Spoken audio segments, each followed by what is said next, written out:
Hij disse microfoon aan de gevel van een van de omwenners van de Wallen in Kolm. Met de gemeente hield hij het leven dat er maken wordt. Nevens de vergunning mij er net meer dan zo'n 50 decibel onloerd maken worden. Justrion, giet mis. We zijn in Wazi rond inregeling geweest met bloed zonder publiek erbij. En dan bleek gewoon dat zo'n 50 decibel best een goed muziekvolume heeft. Maar als er publiek bij komt te staan, die willen gaan verstaanbaar met in het gesprek, dan moeten ze zelf wel al luider praten zo'n 50 decibel. En dan gaan wij als organisatie daarheen.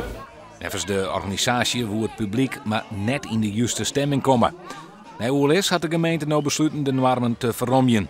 Jongens met de loersinstallatie 10 decibel meer produceren. Nou, we doen dit nou voor de zomer keer en 6 jaar lang is het heel goed gewoon met de vergunningen.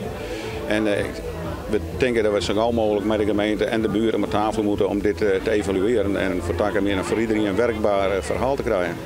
Want is het mogelijk dat dit verdwijnt uit het centrum van het dorp, dat naar de boetenkant gaat? Of is het dan gewoon een einde verhaal? Nou ja, dan heeft het door verschillende scenario's. Wij gaan ervan uit dat dit het mooiste plakje voor Kolm is om het te organiseren. En dat blijft altijd vergaan. Maar is het net mogelijk, ja, dan moeten we uitwijken naar een andere locatie. Of we de spullen opdoeken. Er zijn verschillende mogelijkheden. Oh ja, je zoenen het haast verjitten, maar alle peelzetters zitten er nog. Het doel is dat ze het onder de mei sneunt en jong volhouden.